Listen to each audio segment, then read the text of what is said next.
Está gravando, tá? Agora já. Então, vou iniciando a gravação. Perfeito.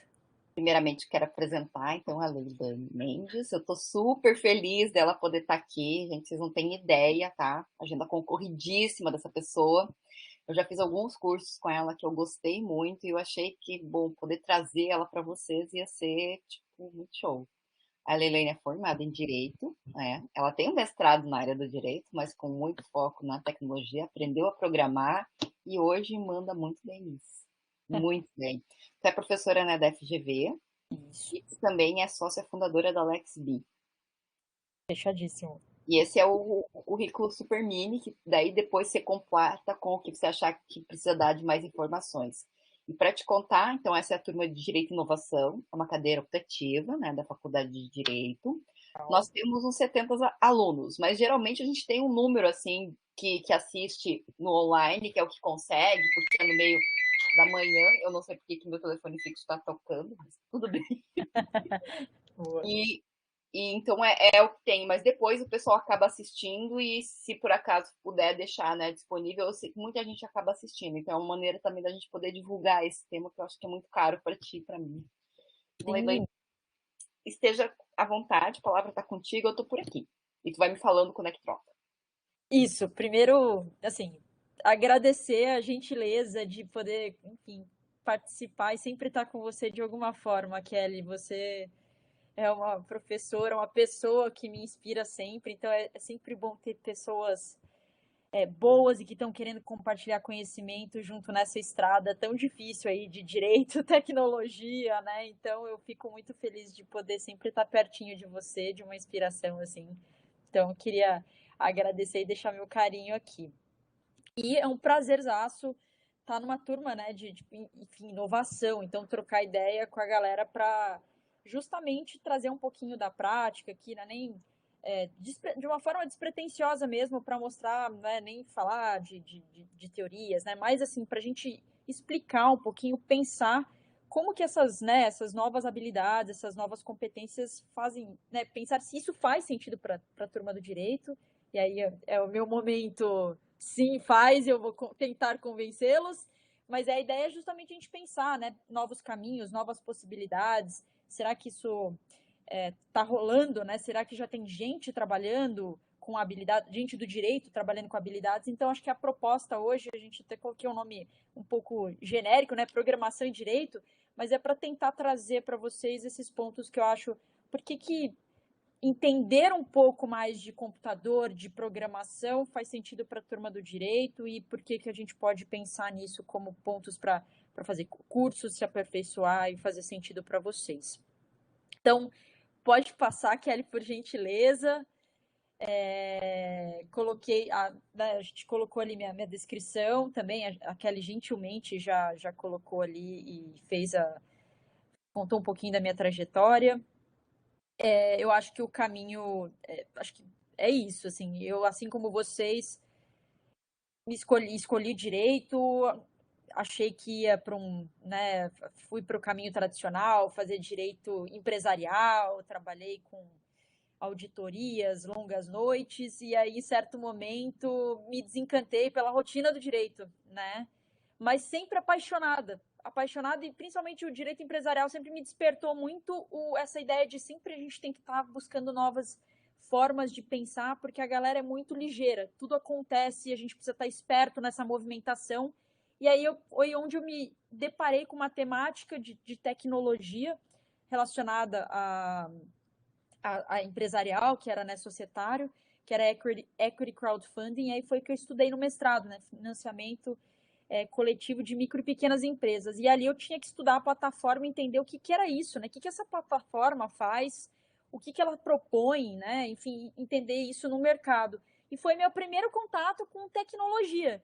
E dali, como a vida acontece, as coisas são muito dinâmicas, né? E aí foi justamente a partir dessa minha pesquisa, entenderam que eu tinha ali um perfil de me interessar por tecnologia e aí me fizeram um convite para trabalhar na Luplex, que é uma empresa de automação de documentos jurídicos, programando documentos jurídicos, né, gente? E aí eu sempre, a Kelly já está cansada de ouvir essa história, sempre falo, minha primeira reação foi, gente, pelo amor de Deus, não quero fazer isso nem a pau.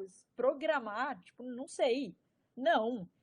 E depois de muitas conversas, muita, né, curiosidade para saber o que, que era, o que, dava para fazer, ver se eu ia ter afinidade com o que essa proposta de programar documentos jurídicos, porque eu não sabia programação. Eu aceitei o desafio e aí a vida, assim, minha trajetória profissional mudou completamente. Então, é o que a Kelly mencionou. Então, hoje trabalho como, né, consultora, tenho uma empresa de inovação e tecnologia para a galera do direito, sou professora na GV, no programa de pós-graduação aqui em São Paulo, dou as temáticas de direito e tecnologia, então dou aula de compliance digital, laboratório de inovação jurídica, até vou falar um pouquinho agora. Criei uma disciplina chamada pensamento computacional, pensando muito nisso que eu comecei com vocês, vai tá saindo uma pós agora nova da GV de direito digital, e aí essa provocação de a gente precisa dar contexto, né, para as pessoas, o que é tecnologia, né? O que é inteligência artificial, o que é programação. Então, assim, tentar trazer mais a turma do direito para conceitos mais básicos para a gente poder entender, então, discutir uma regulamentação específica para inteligência, né, inteligência artificial que está rolando. Então, a gente precisa se preparar melhor, porque acho que a gente está meio desinformado, as coisas são um pouco nebulosas ainda para a gente do direito, então a gente precisa estar um pouquinho mais apurado. E acho que essa é a provocação e a Kelly está trazendo, né, trazendo sempre aí com maestria para a gente poder, enfim, compartilhar esses conhecimentos. Então, gente, a temática de hoje é essa. Vamos falar um pouquinho dessa interseção aí de direito e tecnologia e, em especial, falar um pouquinho das habilidades de um programador, né? O que a programação faz sentido para a galera do direito? Acho que esse acaba sendo o foco. Pode passar, pode mandar bala, Kelly. Isso aí já. Eu queria, antes de começar, na verdade, acho que semana especial, né? Especial assim, não deveria ser, né, especial, porque a gente, né, o ano inteiro somos fodásticas, mas, aliás, vai ficar gravado, né, falei um palavrão, Kelly, então já peço desculpas aí para a turma, mas Semana da Mulher, e eu acho que a gente sempre tem que ressaltar e reforçar as pessoas maravilhosas e fantásticas que construíram e que fazem parte, né, do movimento de direito e tecnologia, enfim, e de outras áreas também. Aqui eu queria trazer para vocês, porque é uma pessoa que pessoalmente me encanta muito e às vezes a gente não sabe da riqueza, dos detalhes da vida dessa mulher. Não sei se vocês já ouviram falar, ela chama Ada Lovelace, né? Olha lá, a Kelly já mandou bala. E ela é reconhecida como a primeira programadora, porque ela justamente escreveu o considerado o primeiro algoritmo, né, que seria processado ali pela máquina, por uma máquina, trabalhando ali com outro pesquisador ali, mas ela foi considerada assim. Então eu sempre gosto, porque às vezes a galera faz uma segregação de o primeiro homem e a primeira mulher.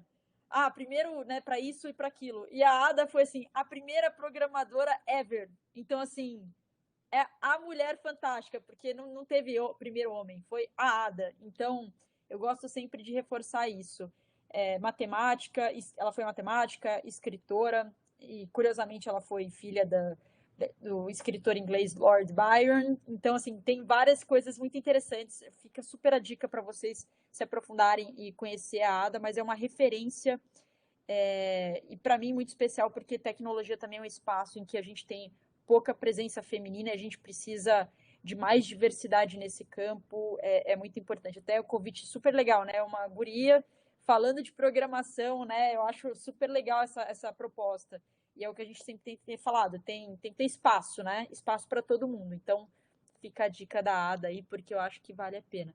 Fala, Leilani, Kelly, eu fala comigo. esqueci de dar esse enfoque no início, gente. Eu trouxe a Leilani também, inclusive, para hoje, por causa disso, porque a gente está tendo aqui na Faculdade de Direito também uma semana, né, relacionada a eventos com as mulheres maravilhosas que a gente conhece, e também trazer a Leilani para falar de algo que é muitas vezes considerado tão masculino, foi uma provocação nesse sentido. Então, também isso, por isso que a Leilani é tão importante hoje. Desculpa, esqueci desse detalhe. Imagina, não, imagina, mas é isso, assim, essa semana, de novo, assim, especial, mas legal que, enfim, a faculdade também está com uma programação específica para enaltecer esse ponto. Às vezes a gente não vê diversidade, mas porque dá trabalho, né, Kelly? A gente achar, eu sempre falo isso, assim, tomar esse cuidado, né, quando a gente está fazendo um programa de disciplina, dá trabalho em procurar mulheres que falam, porque às vezes quem ganha mais protagonismo são os homens, né? Mas tem muita gente boa fazendo muita coisa legal. Então, assim, vamos enaltecer aí sempre quando a gente pode. Então, obrigada aí, Kelly, por esse ponto também. Então, Ada aí no coração de todos vocês. Bom, essa é a pergunta que vai nortear essa nossa conversa, né? Então, assim, tá, eu do direito, eu que, né, sou estudante, pô, tô entrando em contato, eu posso aprender com lógica de programação, né? O que isso pode agregar, isso pode não agregar, né? Tecnologia é um negócio que está acontecendo, não só no direito. Vocês estão vendo que muito movimento de tecnologia está entrando nos últimos anos no direito, mas em outras áreas também, né? Então a nossa vida muda muito, né? O que é Uber, o que é iFood, né? Tipo, toda essa movimentação que a gente não tinha há algum tempo. É que vocês são jovens, né? Mas, Kelly, né? A gente tá vendo essa mudança acontecer, não estou te chamando de velha, jamais. Mas a gente vê na vida pessoal, né, não só na profissional, essas mudanças acontecendo. Então é legal a gente parar e pensar. Pode passar, por gentileza, Kelly. Eu gosto de começar sempre com essa provocação também e ser politicamente incorreta aqui só neste slide, né? Aqui eu posso falar que computador é burro, gente. Então, assim, burro, aquele também tá sempre, né? Sempre falo isso. Por que burro? Porque ele não tem capacidade que nós, seres humanos, temos para raciocinar. E aí a gente tem que colocar no computador a forma, né, explicar para ele, né, via linguagem de programação, como é que ele vai tomar decisões, como ele vai se comportar, que é o que a gente faz quando a gente constrói o algoritmo. A gente descreve o passo a passo para resolver um problema. E aí acho que isso é muito importante. A gente ter essa consciência de que não é uma mega, né? A gente acha que tecnologia, né? Nossa, é fantástico, faz tudo. Não. A diferença né, a inteligência está no ser humano e como a gente usa isso a nosso favor para ampliar as nossas capacidades. O que o computador tem de fantástico é capacidade de processamento. Então, fazer coisas que a gente, humanamente, em algum momento, não conseguiria. Né? Uma análise de contrato em que eu, Leilane, como advogada, demoraria 3 horas, uma máquina, né, de inteligência artificial demorou 56 segundos numa competição. Então, assim, são coisas que, nossa, é muito, né, superior. Por quê? Porque a gente criou o algoritmo, ensinou esse algoritmo a analisar contratos e aí a análise foi feita. Então, assim, a gente tem a impressão de que é fantástico, de que é super inteligente. Não. Nós, seres humanos, estamos criando algoritmos com a nossa inteligência, com o nosso conhecimento e passando essas instruções para a máquina. Então, acho que esse é o primeiro ponto. Não ficar endeusando muito tecnologia, porque são seres humanos fantásticos que estão por trás das tecnologias. Então, não se esqueçam disso, né? Ah, tem uma ferramenta legal de direito e tecnologia. Pô, legal. Provavelmente foi um advogado com a equipe que parou conjuntamente com a equipe de tecnologia, né, de TI, para criar essa ferramenta. Então, assim, o ser humano ainda está no centro de tudo. Então, não se esqueçam disso. E por que isso é importante quando a gente está falando, inclusive no contexto de programação? Porque é isso. O que é a programação? A gente vai criar um algoritmo explicando ali o passo a passo. Então, a gente precisa entender como que a gente explica para o computador essas tomadas de decisões. E isso é muito importante para a gente saber como a gente se comunica, a escolha da linguagem que a gente vai utilizar para se comunicar com o computador, qual é o problema que eu quero resolver. Então, assim, muito disso é importante a gente saber, mas antes de mais nada, eu queria sempre trazer essa ideia da desmistificação. Assim, o computador ele não sabe e a gente tem que entender como ele funciona para poder explicar direitinho como a gente quer o que a gente quer que ele faça. Tá? Esse é um ponto importante para a gente começar a conversa. Pode passar, Kelly, por gentileza. E aí vem, né? Vem a ideia de lógica de programação, né? E eu gosto muito, sempre uso essa ideia, essa frase do Steve Jobs. todo mundo nesse país deveria aprender a programar o computador, porque isso ensina a pensar. E é exatamente isso. Quando eu estou programando, eu preciso pensar como eu vou resolver esse problema. Eu preciso saber qual é o problema. Eu preciso saber tomar decisões sobre qual a melhor forma mais eficaz de resolver este problema. Então, assim, a gente está pensando a todo momento. E isso é muito, muito curioso. E aí eu venho aqui para vocês, né, até comentei no começo, desta área do conhecimento. E aí, Kelly, acho que isso a gente não tinha talvez conversado ainda.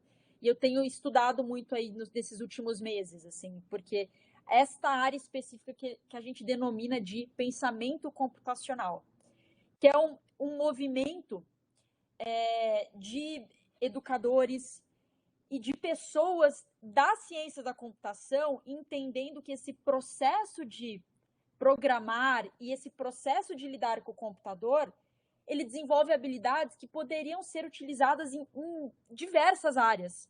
Porque a gente tem os mesmos desafios, a gente tem os mesmos problemas. Todo mundo tem problema, né? E aí depois eu até faço uma provocação. O que a gente lida no direito no final do dia?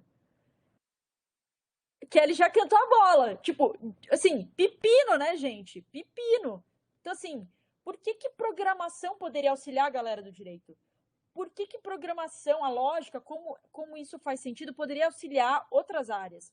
E aí, esta turma que a gente coloca na caixinha, né, na categorização de pensamento computacional, tem tentado fazer esse movimento para falar, olha, vamos pensar nisso? Porque acho que tem muitas coisas interessantes. E aí eu vou pedir para a Kelly passar, porque acho que tem três pessoas muito legais para a gente.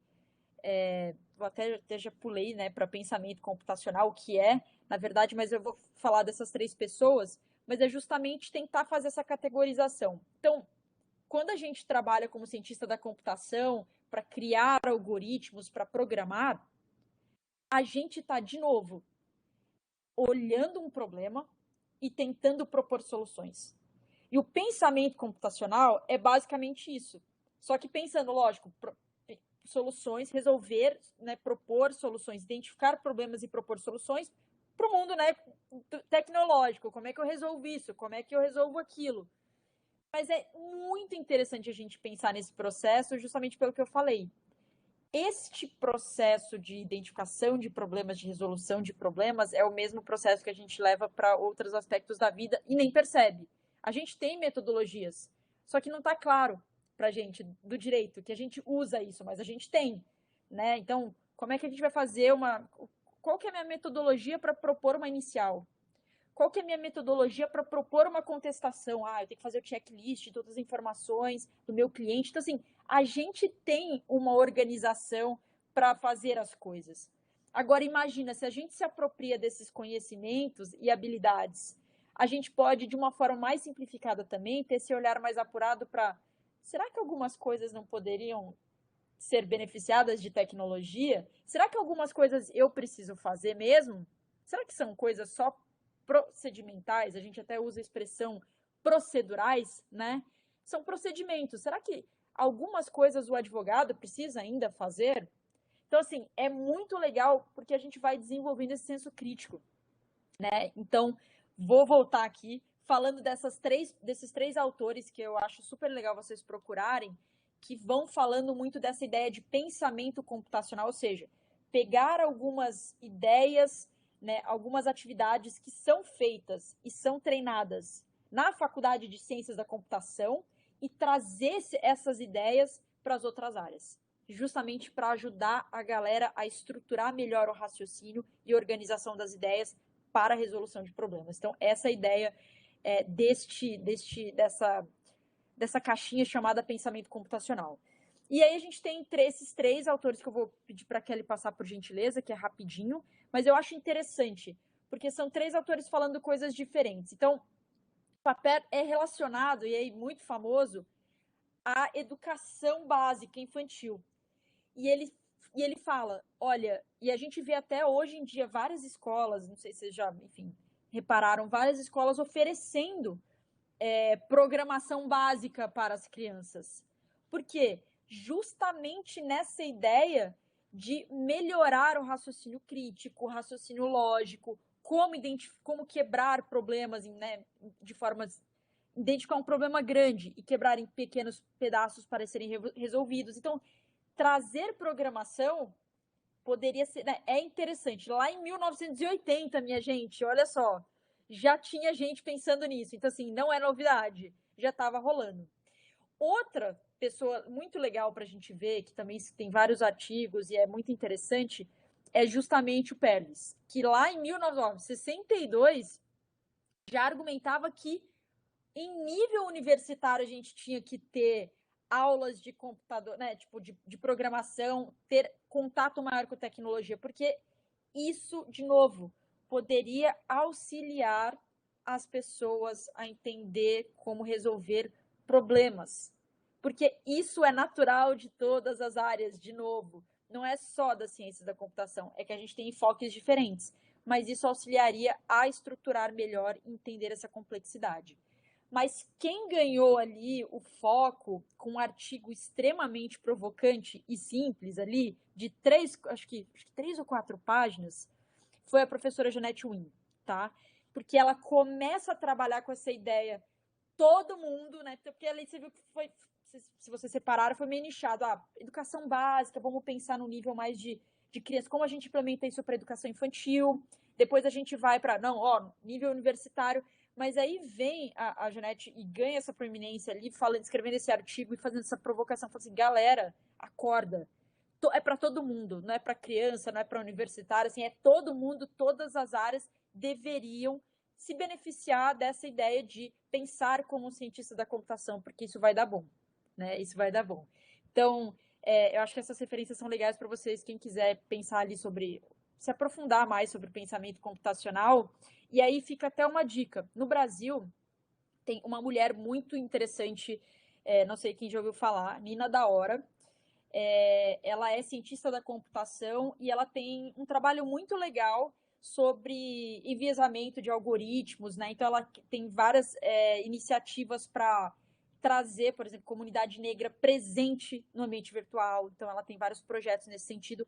E ela tem esse trabalho de falar sobre pensamento computacional, só que para educação básica. Então ela tem projetos para incentivar, ela é do Rio de Janeiro, mas, assim, super legal, uma pessoa que eu acompanho nas redes sociais, sempre está falando pontos, trazendo pontos interessantes, que ela tem essa preocupação do enviesamento algorítmico, mas eu acho que é muito legal o outro ponto, de investir na educação, assim, não só falar dos desafios, mas também propor soluções pensadas na parte educacional. Então, assim, vamos discutir sobre, né, vamos falar sobre pensamento computacional, como é que a gente implementa isso, faz projetos. Então, é uma pessoa que eu acho legal, eu não coloquei aqui, deveria ter colocado, mas acho que é uma pessoa legal para vocês terem como referência, que está falando sobre pensamento computacional no cenário brasileiro, tá? Pode passar, Kelly, por gentileza. Qual é o nome dela? Deixa eu até colocar aqui, ó, é Nina da Hora. Ah, é da hora É mesmo. da hora mesmo. Não é que ela é da hora, mas ela também é da hora. É a Nina da Hora. Eu E juro que eu ela. entendi uma menina da hora. Ah, uma menina? Não, é Nina Menina da da Hora. hora, pra Eu todo mundo gravar. falei rápido, né? Eu falei Menina da Hora. É Nina da Hora e já deixei ali, porque ela, inclusive, enfim, ela é colunista do MIT Review, então tem uns artigos legais. Ela é colunista da revista Futura. Então, assim, ela é Forbes Under, tipo, 25. Então, assim, é uma pessoa muito ativa e presente e representativa, assim, né? Fala muito desse enviesamento, algoritmos, população negra. Então, assim, ela tem um trabalho muito legal. Então, acho que é uma dicaça, assim, para vocês ficarem no radar, assim. E ela é cientista da computação, né? Não é do direito, mas eu acho que tem uma pegada importante para a gente observar, assim, as questões críticas que ela aborda. Tem vários podcasts, ela tem muito conteúdo legal sobre a Nina, assim, da Nina trazendo. Bom, pode passar por gentileza, Kelly.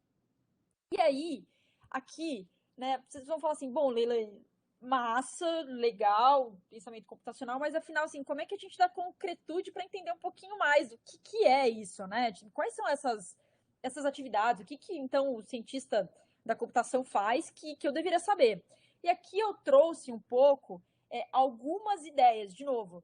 tem muitas atividades que são feitas, mas eu trouxe algumas pinceladas ali, que foram sugeridas, inclusive, pela Sociedade Internacional de Tecnologia e Educação ali, e aí depois eu vou falar algumas, trazendo alguns exemplos para o direito, que eu acho massa a gente conversar, sempre pensando nisso, para a turma do direito. Mas vamos lá. Então, formular problemas de uma maneira que seja possível usar um computador e outras ferramentas para ajudar a resolvê-lo. Eu acho que isso é muito interessante. Por quê? A gente tem sempre essa tendência, às vezes, de pensar, né, até eu gosto de trazer, eu vou até pular etapas aqui e falar assim, vamos pensar isso para o mundo do direito. A gente tende a resolver os problemas jurídicos sempre com ferramentas do direito. Mas será que a gente, com um olhar mais holístico, mais amplo, a gente não conseguiria resolver sem só usar mecanismos jurídicos? Assim, porque no final do dia, é o que eu falei para Kelly, né? E estou falando aqui para vocês. Problemas não passam de problemas. É que nós somos, eu ia até brincar, né? Treinados e adestrados na faculdade de Direito a usar mecanismos do mundo do direito. Mas eu sempre, né, até dou alguns exemplos, assim. Há um tempo atrás eu participei de uma palestra e que estava a turma do Mercado Livre por lá, dando relatos sobre desafios de inovação e tecnologia.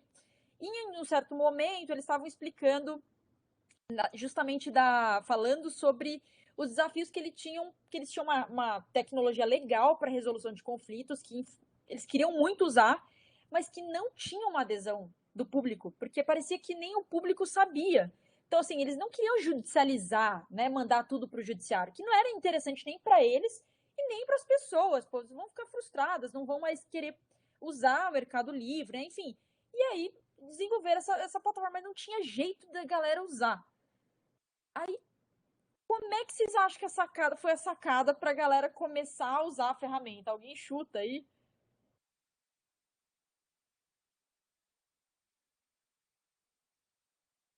Pessoal, eu estou me segurando aqui, pode. Dando frete grátis, eu acho. Ó, frete grátis, olha lá, hein? É uma boa, é um bom chute, é um bom chute, mas boa, poderia ser uma opção, né? Olha lá, galera, use, tipo, quem usar a ferramenta. Mas se bem que quando tá para judicialização ali, né, deu pepino, a galera já tá revoltada, né? Então, assim, não adianta, às vezes, nem oferecer um agradinho, né? Mas já vou Outra, até... Diga lá, Kelly. será que. Eu tô chutando também, tá? Será que não seria algum tipo de pontuação que você ganha se você usar isso para ser incentivado, aquela coisa de game? Não. Não, mas, não, assim, só para assim, foi muito mais simples, gente, do que vocês imaginam. Então, assim, só para o que eles perceberam? Eles olharam de novo. Isso é um problema, tipo, né, jurídico tentando entender. Cara, eles olharam para a galera do marketing e falaram: "Vamos gravar com uma influencer". Kelly, é tipo, a gente nunca ia olhar para isso. Eu falando assim, na faculdade a gente não tem esse olhar para isso, tipo, cara, vamos fazer uma gravação com uma influencer do caramba, né, super famosa, falando sobre o produto. Tipo, como usar, como acessar. E deu super certo, as pessoas, assim, bizarro, as pessoas começaram a usar a ferramenta. Então, assim, de novo, uma solução, olha, tava lá a tecnologia, os advogados pensando como melhorar o acesso do cliente e não ia. E com uma decisão, assim, com um olhar mais, nossa, como que a gente, assim, Leilani, tinha que ser da galera do marketing. Não necessariamente, gente. As ideias poderiam vir do direito, porque o pepino era jurídico, né? Tava indo para um caminho ali de jurídico. Então, assim, tudo para a gente pensar que, olha como é interessante a gente justamente entender como a gente pode, esse é só um exemplo, lógico, mas como a gente pode pegar essa habilidade do formular problemas, de identificar problemas, né, de uma forma adequada. Qual é o problema efetivamente? Eu posso usar um computador ou eu não preciso de um computador para responder esse problema, né? Então, é interessante a gente ter esse senso crítico. Eu acho que isso é muito interessante, né? O segundo ponto que os, né, programadores têm muito, organizar e analisar dados de forma lógica. Exato. Não tem o famoso talvez. E se tiver o talvez, a gente vai colocar especificamente os cenários e os casos. Não tem um assim a definir. Por quê? Gente, é o que eu expliquei. O computador não sabe das coisas. Então, eu sempre uso esse exemplo. Se eu falar para vocês, Paulo mora em São Paulo e torce para o São Paulo, vocês entenderam como seres humanos que são 3 Paulos diferentes. O computador, se eu não descrever milimetricamente calculado cada contexto, ele não vai saber. Para ele, Paulo é a mesma coisa. Por quê? É burro, não tem contexto. Vocês, seres humanos, nós, seres humanos, temos contexto, né? Então, é importante. Quando o programador sabe disso, então ele precisa olhar os dados e tentar estruturar de uma forma lógica, que faça sentido para que o computador possa, enfim, entender como isso vai ser estruturado e executado, né? Aí um ponto que também é interessante, representar dados através de abstrações. Aqui é aquela dificuldade. Gente, no mundo do direito, a gente trabalha com muitos dados, muitos. E às vezes fica um emaranhado de dados, de informações que a gente se perde. E a galera da programação também. Só que eles são treinados com ferramentas em que eles vão olhar para isso e falar assim, como é que eu posso tirar tudo que está me atrapalhando e deixar as informações importantes para resolver este problema? Então, eles usam ferramentas visuais, por exemplo, a galera aí empolgada com o legal design aí da vida, ferramentas visuais para organizar as informações melhor. Então, por exemplo, provavelmente vocês sabem, ultimamente a galera tá vendo muito valor em dados, né, em fluxos. Cara, tem muita gente de engenharia de produção sendo contratada para o mundo do direito para otimizar fluxos, processos, para ganhar tempo.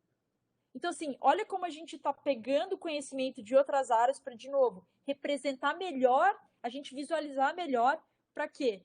Prestar um serviço melhor. Então, esse é o caminho que a gente tem que absorver ali da galera. Pode passar, por gentileza, Kelly.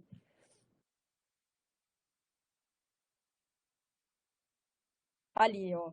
Descrever soluções através do pensamento algorítmico, que é um pouquinho do que eu tenho falado um monte aqui, né? Então, saber que criar um algoritmo é mais simples do que a gente imagina, mas é criar um passo a passo. E criar esse passo a passo do que esse algoritmo tem que fazer não é trivial, né? A gente tem que pensar em todas as possibilidades, pensar em todos os caminhos, como que a gente coloca se for por um caminho ou se for por outro. Então, a gente precisa saber exatamente. E aí nós, seres humanos, precisamos ali, o programador precisa estruturar isso, tipo, tentar permear ali os 80%, 90% do que vai acontecer, porque se eu estou pedindo para ele executar um comando, uma máquina, ele precisa estar redondo. Então, ele precisa organizar muito bem como essas informações vão ser realizadas, né, executadas ali.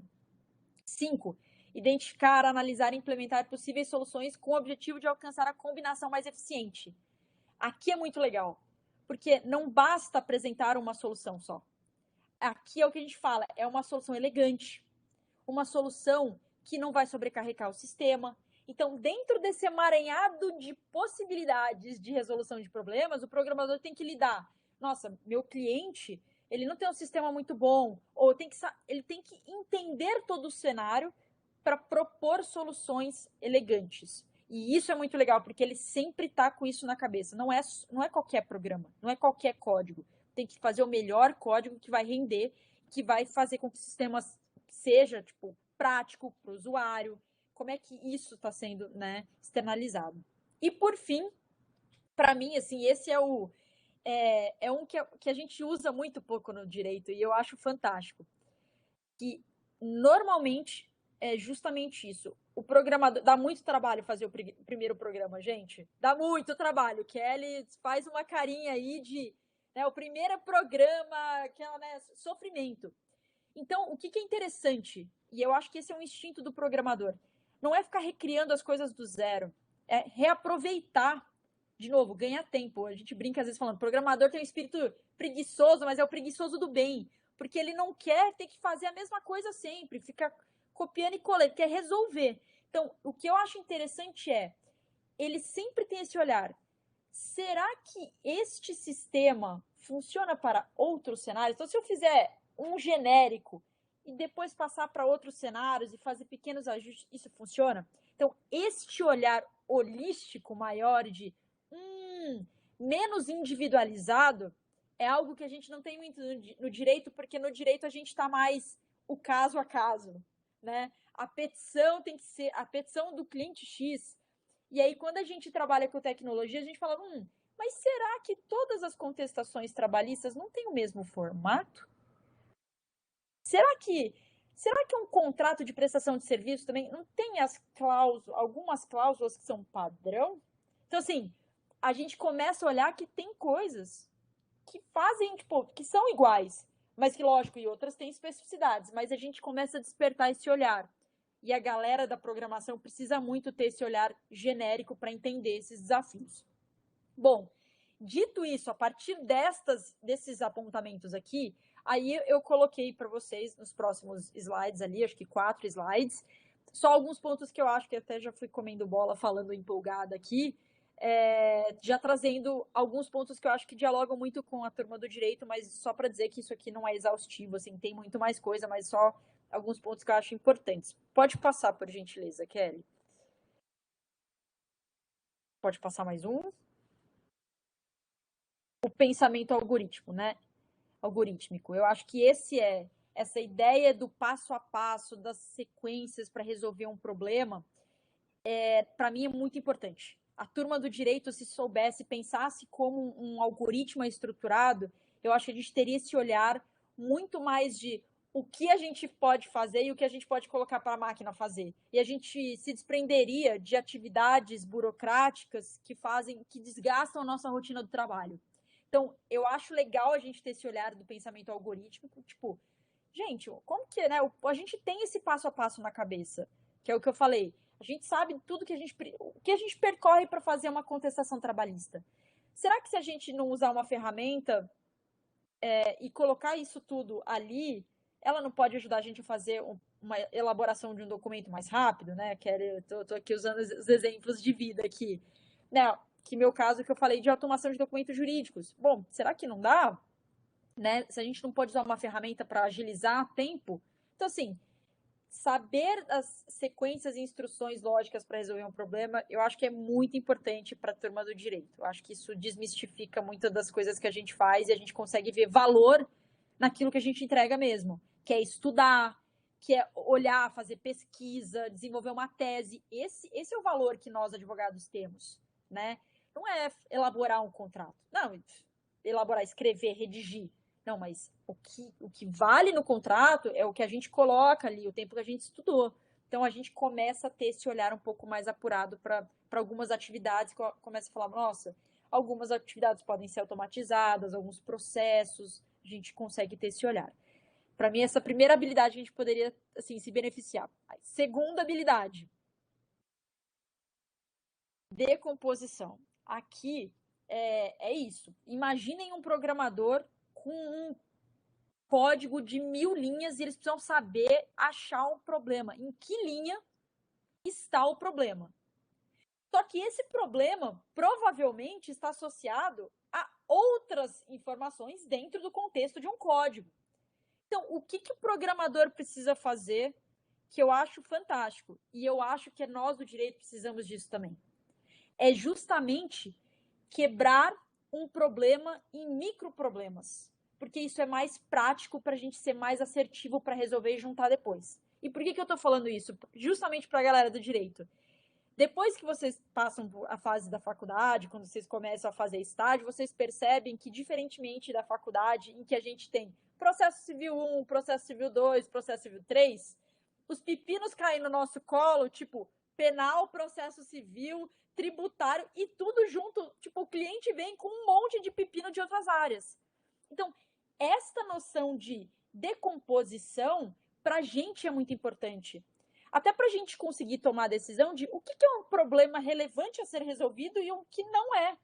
Então, esta ideia de eu preciso ter este olhar e entender como um todo os desafios, eu acho que é fundamental e que a gente deveria muito ter estímulo na faculdade para olhar problemas com esse olhar, que a gente, no direito, às vezes a gente segrega muito e na prática a gente toma um susto, que a gente nunca imaginou que tinha que saber de contabilidade, que é, né, a galera lá assim, precisa, quero trabalhar com societário, legal, então você sabe que você vai ter que saber muito de contabilidade.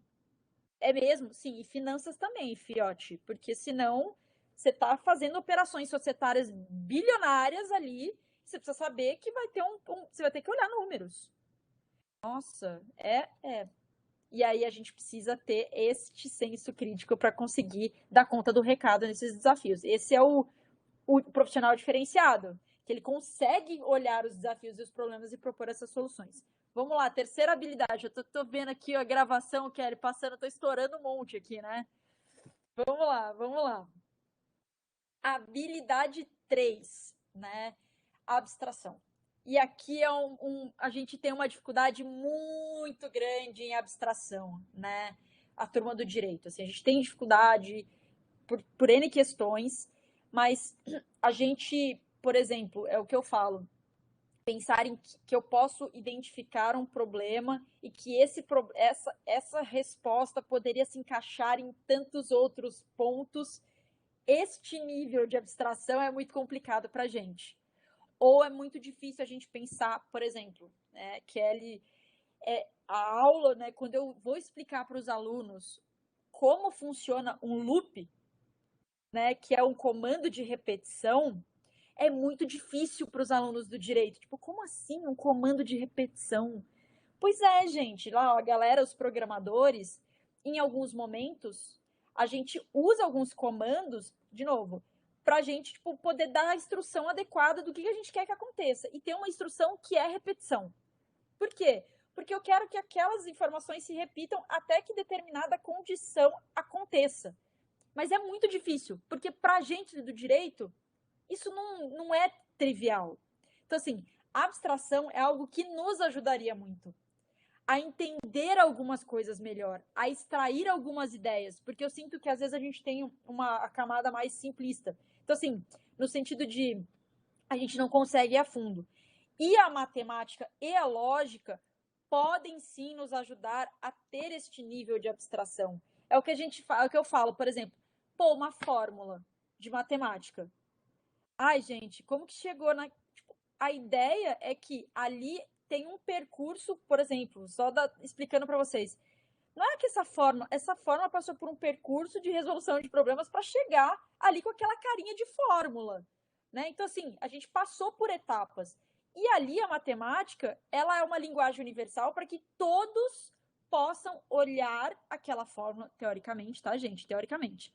Olhar aquela forma e, independentemente se eu falo inglês, português, espanhol, entender o que foi feito, né? Mas tem um percurso ali. E aí, por isso é a relevância da matemática, porque é a forma que a gente se comunica, né? A gente precisa entender, então, porque não tem como dar fora do padrão ali. Então, abstração é um ponto importante, porque a gente precisa conseguir olhar com outros olhos algumas informações que a gente se limita um pouco justamente por o receio, às vezes, de lógica, o receio de matemática, essa parte um pouco mais de exatas que ajuda a gente nesse desafio de abstração. Então, eu ainda acho que é importante. Quarta, ali, habilidade, reconhecimento de padrões. A gente faz isso e não percebe no direito, mas eu acho o máximo, assim, quando o programador, ele tem que ter esse olhar, ele está propondo, ele está criando um algoritmo. Então, onde ele vê que tem padrões de repetição, ele vai reaproveitar o pedaço de código anterior que ele já fez, ele não vai ficar recriando do zero. E eu acho que a gente faz isso também, só que a gente não percebe, né? O próprio ato de copiar e colar minutos é reconhecimento de padrão, né? O trabalho, exato. Mas é importante que essa é uma habilidade que a gente, né? Quando eu coloco, por exemplo, estou dando as aulas ensinando o advogado a programar e mostro um documento jurídico, eu falo, gente, onde neste documento jurídico tem repetição, tem padronização? Porque a gente, de novo, a gente não fica copiando e colando, a gente reaproveita código, a gente ganha eficiência, a gente não refaz trabalho. E essa ideia do reconhecimento de padrões eu acho que é fantástico, porque a gente consegue olhar, de novo, a provocação que eu falei para vocês. Será que todas as petições do mundo são diferentes? São tão diferentes? Será que não tem padrão? Será que não tem padronização para aquilo que a gente faz, em alguma medida, do nosso dia a dia? Então, eu acho que a gente poderia ter uma visão bem melhor de novo, se desprendendo de algumas coisas que a gente faz porque a gente acha que tem que fazer e poderia colocar outras ferramentas com esse olhar de reconhecer padrões. Eu gosto dessa ideia. Bom, aí aquela pergunta safada, sacana, Kelly, que aí eu falo pra galera. Tá, Leilane, eu entendi essas habilidades que você falou, que o cientista da computação, né, algumas dessas que você apontou, mas o que isso tem a ver com o direito? Foi um pouco que eu comecei. Na verdade, eu já dei a resposta, mas vamos manter aqui para ver se a galera tá acordada, Kelly, ver se a galera já não tá no almoço, na verdade. Povo, podem escrever se tiverem com dificuldade de ligar o microfone ou comendo, podem escrever no chat. O que vocês acham? Nesse caso, eu já sou suspeita, né? Que eu já consigo ficar imaginando tudo porque eu já tive uma experiência, mas vocês estão vivos? O Gustavo sempre tá. O Gustavo sempre tá aí. Ó, Mariana lá, ó. Yes, dando uma risadinha, ó. Tão vivos, tá todo mundo aí. Tá todo mundo também. Boa. É um pouco assim, vou até já respondendo para vocês ficarem à vontade, ó, o Luciano aí também mandando. Estão vivos então. Estão vivos. Boa. Mas é aquilo que eu falei no começo, né, na minha opinião, que tem a ver com o direito. Eu acho que a gente faz as mesmas coisas que um programador. A gente resolve problemas. O programador é treinado. Só que nós do direito, de novo, a gente tem um olhar um pouco mais fechado para sempre trabalhar com quesitos relacionados ao direito, né? Para resolver e propor problemas. Mas vocês estão vendo que eles estão resolvendo problemas, a gente também. E por que não organizar e sistematizar melhor a forma que a gente resolve problemas? Por que a gente sempre acha que é dessa forma, assim, despretensiosa? Ou às vezes a gente nunca parou para refletir sobre isso. Porque cada um tem um, né, Kelly, assim, você tem um jeito, né? Você tem um jeito de resolver os problemas. Seus alunos, né, outros alunos, outros profissionais, seres humanos são seres de hábitos, né, gente? Enfim. Então a gente tem isso. Só que às vezes a gente não para refletir a forma como a gente faz ou investir em habilidades específicas para treinar a resolução de problemas.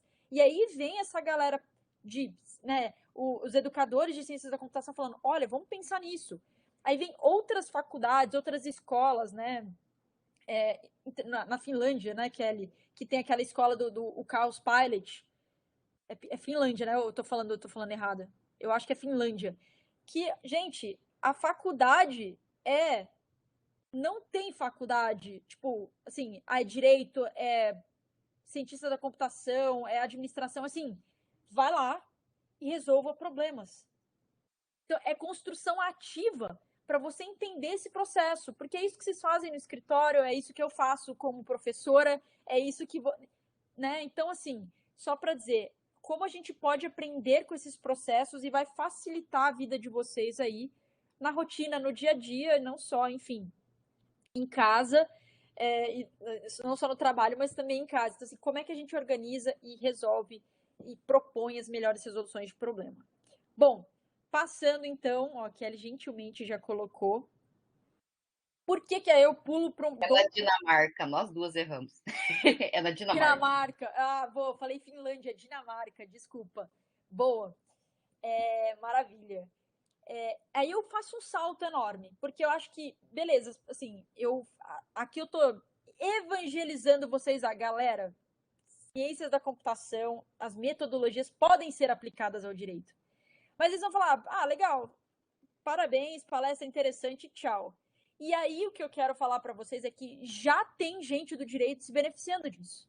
Então, eu acho que isso que é importante, assim, eu não tô falando papo furado, assim, né? Não tô falando coisa que não existe ou é futurismo. Não, já tá rolando.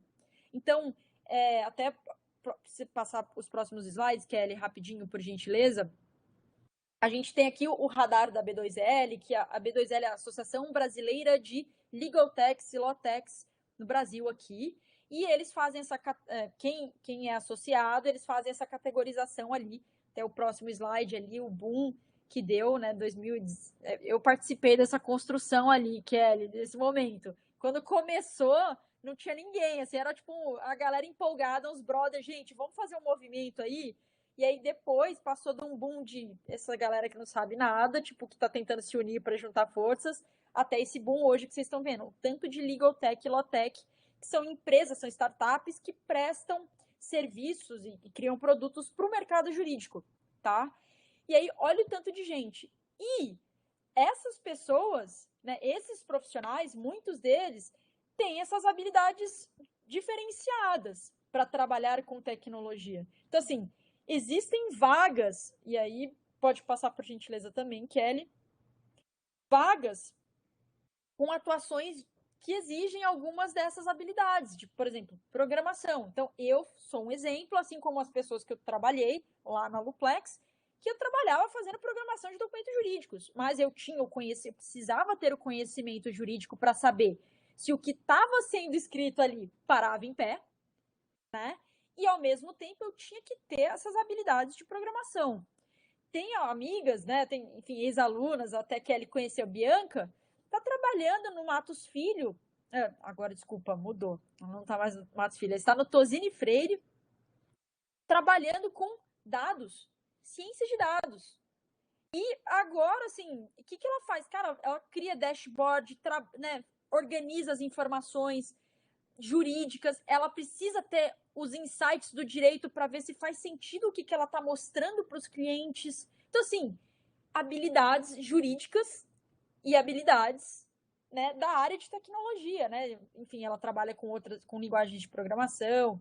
Então, assim, tem muitas oportunidades surgindo dessa interação.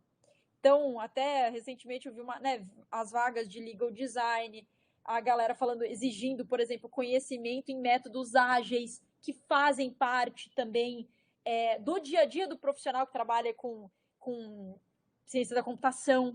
Então, como é que porque eles trabalham com software, com entrega, então tem que ter metodologia para que essa entrega seja rápida e eficiente. Então, essa turma nos traz muito conhecimento para que a gente pode aperfeiçoar. De novo, Leilani, se eu não souber de nada, vai mudar? Não, gente, não é isso. Assim, não é que, vou perder. Não, tem espaço no mercado. O que eu acho é que vocês têm mais oportunidades interessantes com essas novas habilidades. E aí é legal, porque você pode escolher mais. Atualmente, são pouquíssimos profissionais que têm essas habilidades. Então, o mercado está sedento. Então, vira e mexe, a Kelly sabe, vira e mexe, vem gente perguntar assim, escritório vem falar, Leilani, você tem gente para indicar com perfil XYZ? Por quê? Porque não é trivial essas habilidades no mercado. Então, ainda é um espaço enorme de crescimento, conhecimento e possibilidades para vocês. De novo, possibilidades.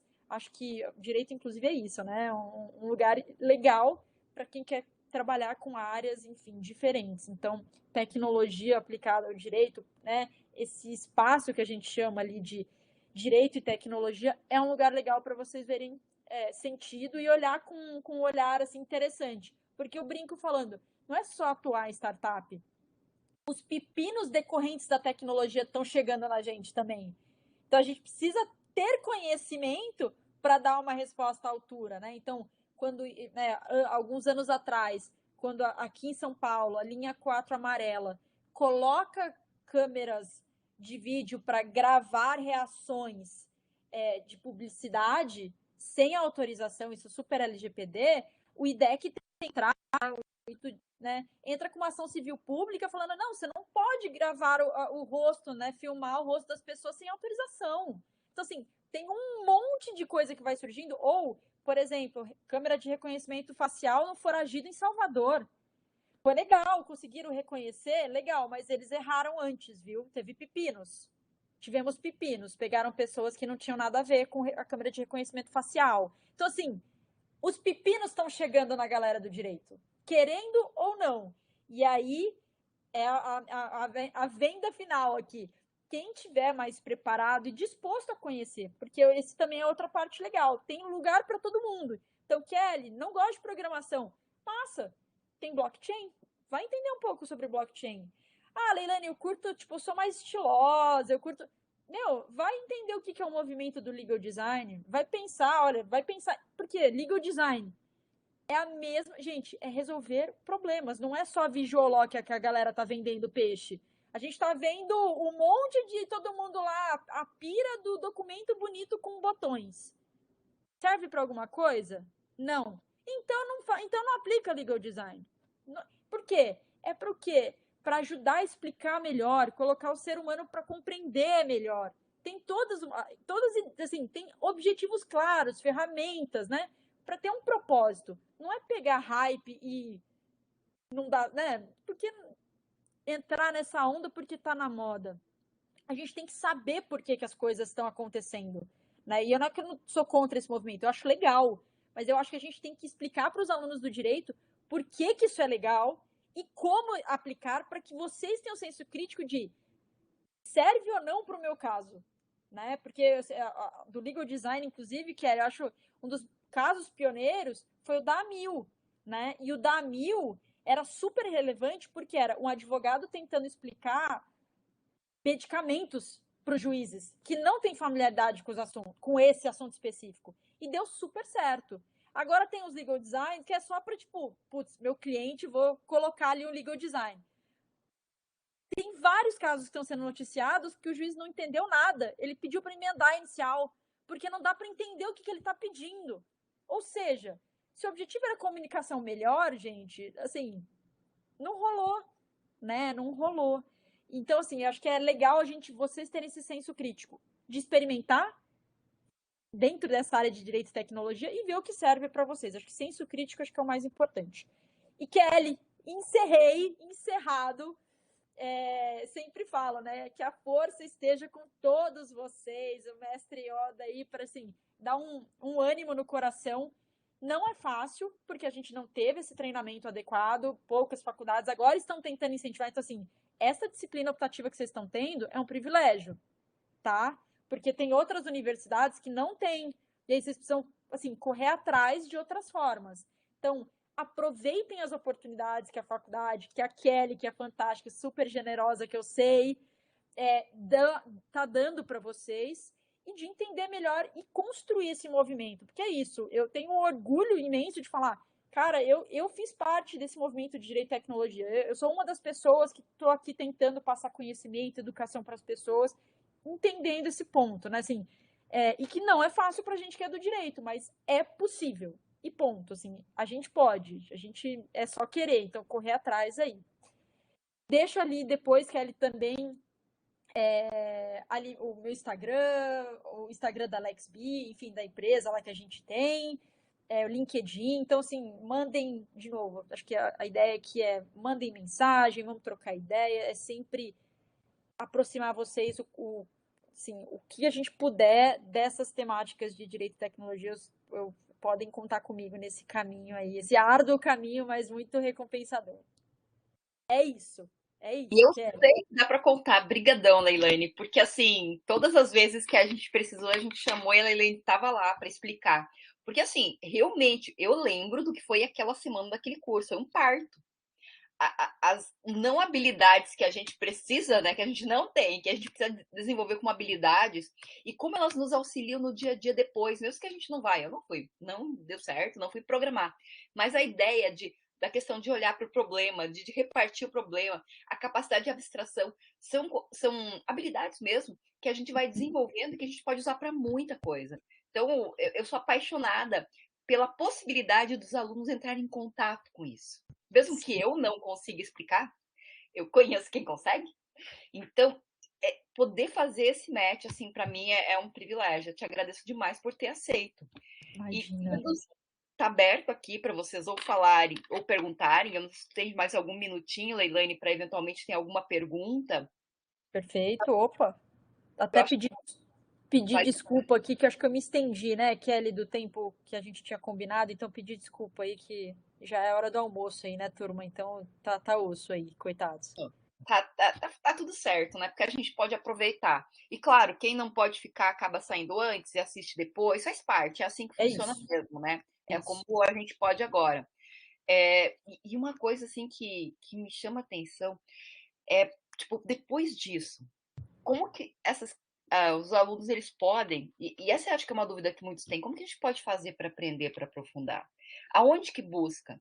A gente já teve essas oportunidades, mas assim, será que é possível numa graduação incluir? Aonde que pode se buscar esse tipo de informação? Será que dá para ir cursar uma cadeira da informática? Não sei. Tem muitas iniciativas, Kelly. Eu acho que assim, a gente está num momento muito gostoso, né? Até assim, falando um pouco da GV também, assim, é muito preocupante de como é que a gente insere. Então, isso é lá, né, aqui, né, a gente tem essa preocupação assim, como é que a gente faz? Porque para a gente não é claro esse processo ainda, né? Assim, a melhor forma. A gente está no caminho.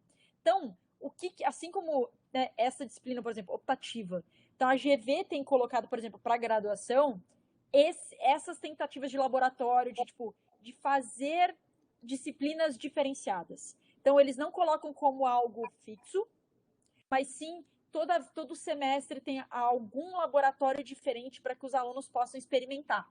Que eu acho que esse é o legal, assim, dar o gostinho, né? Dar o gostinho para se curtir, né? Se aprofunda. Então, assim, eu acho que esse é o caminho, né? E o que eu acho importante, que para mim foi o diferencial, quando a gente está falando de tecnologia, a gente está falando, né? Por exemplo, opa, será que alguém falou? Tá tudo certo. Ah, tá. Eu acho que a gente tem que dar muita prática. Então, é até contraditório, mas hoje eu falei sobre programação e direito. E eu não mostrei um código para vocês. Então, assim, vocês estão acreditando no que a Kelly falou, que foi a experiência dela. Porque é muito prático mesmo. É muito, assim, dá uma revolta. Você não entende de onde veio aquele erro. Então, assim, o que eu acho que a gente tem que criar para a galera do direito, e que essa é a dificuldade, é que essas disciplinas de programação, de ciências exatas, elas precisam ser práticas. E a gente não está tão acostumado no direito com essas disciplinas práticas, a gente está mais acostumado em teoria. E aí, a hora que o aluno se depara com eu não estou entendendo porque o meu código não está subindo neste programa, é onde ele aprende. Esse é o, assim, por isso que eu acho tão, porque ele assim, ele tá fissurado que aquilo não sobe, ele vai ficar 2 horas olhando para aquele problema e aí eu vou chegar do lado e vou falar, ó, você esqueceu a vírgula. E aí, o que acontecia? Ó, você esqueceu a vírgula que é parte dessa linguagem de programação. E aí o computador não entendeu, por quê? O computador é burro, né? Então ele entende na linguagem de programação que você está fazendo.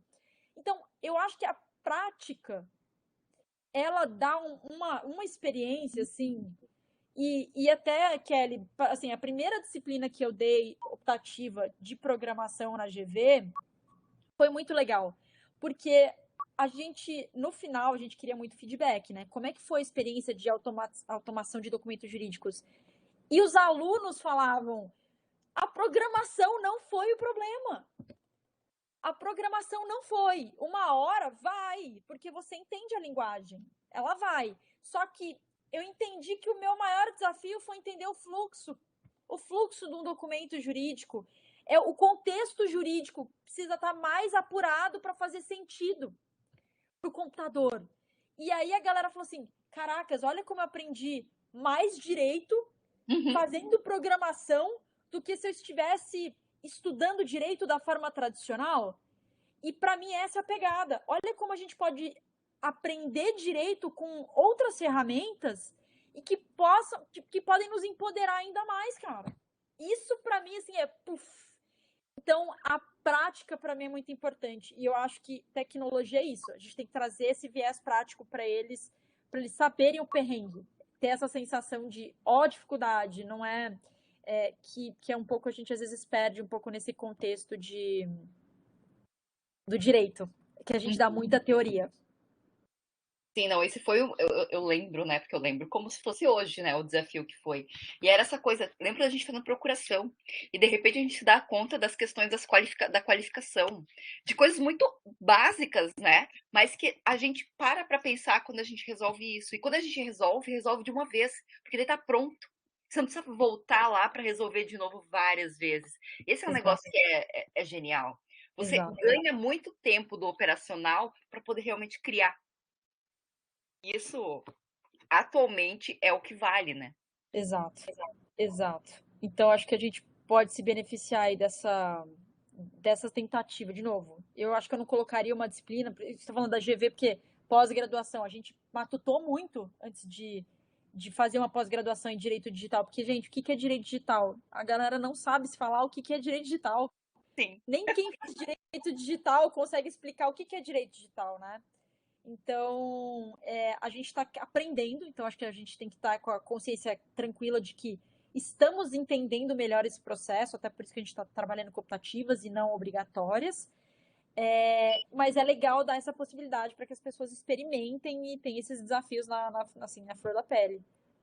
E eu acho que tem uma coisa também muito que é do pessoal da TI, né? Muito tipo assim, aprender por si, né? Eu tenho um aluno que ele resolveu aprender R e começou a olhar vídeo do YouTube, etc. E conseguiu entender a lógica. E talvez seja um desafio. A nossa geração talvez não tinha tanto essa lógica, mas a geração atual, eu tô me igualando, tipo, nós duas estamos Boa. velhas. Perfeito, perfeito. Mas assim, essa nova geração consegue ir para o YouTube e aprender esse tipo de coisa. Eventualmente fazer um curso, e assim, ó, gente, não é propaganda, mas é muito bom os cursos que a Leilani ministra. São possibilidades que vocês têm concretas de ter profissionais que passaram por isso. Então dá para aproveitar, tem também muita coisa gratuita, disponível. Então, eu acho que é uma das maneiras que existe quando, eventualmente, a universidade ou os professores ainda não conseguem oferecer isso com mais profundidade, né? E eu acho que é um ponto muito legal que você trouxe, Kelly, que também é a visão da galera de ciências da computação. A visão deles é extremamente colaborativa, porque eles têm consciência de que eles não vão saber tudo. E aí tem esses fóruns gratuitos e que são levados super a sério, né? Que você vai lá e tira a dúvida. E a galera responde. E se você não fizer a dúvida bem redigida, eles vão te dar uma bloqueada e vão falar, ó, reformula essa pergunta, porque o lugar é sério e é gratuito. Mas é porque eles usam mesmo como espaço para tirar. Que a nós do direito já é o contrário, a gente não tem essa visão de colaborar. A gente acha que, a gente, você sabe, eu falo isso sempre, a minha tese, o meu contrato. Gente, a gente tá todo mundo fazendo o mesmo contrato aí, achando que tá fazendo alguma coisa que mudou uma vírgula, sabe? Que mudou ali, colocou um QR Code e achou que fez o contrato. Tipo, não. Se a gente compartilhasse mais, muita coisa melhor sairia, assim, muito. Então, a gente pode muito, assim, aprender com essa pegada, que é isso que você está falando, assim, essa pegada da galera da computação de compartilhar, tirar dúvida. Eu não sabia programação, gente. Eu sentei com os caras e os caras me ensinaram tudo. E aí eu fui olhando, fui estudando, fui aperfeiçoando, mas os caras sentaram, Leilane, a gente vai aprender, desculpa, a gente vai te ensinar, cara, senta aí.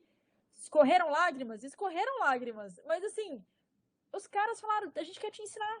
Então, assim, aprendam, porque isso que a Kelly falou, tudo gratuito, a galera tá afim, tem muita gente com o coração, assim, lindo e maravilhoso, compartilhando experiência. Então, assim, não tem desculpa, né, pra não... Ah, é muito difícil, assim, cara, tá todo mundo passando. E tem muita gente que tá compartilhando esse processo aí. Bom, Elaine, acho que é isso. O pessoal acho que só tá no obrigado mesmo, né? E eu sei que já tá na hora, assim, que o almoço deve estar ali, né? A fome apertando. Queria te agradecer demais, assim, pela tua disponibilidade, por compartilhar e sempre deixar essa porta aberta, né? Para quando precisar de novo. Ah, com certeza.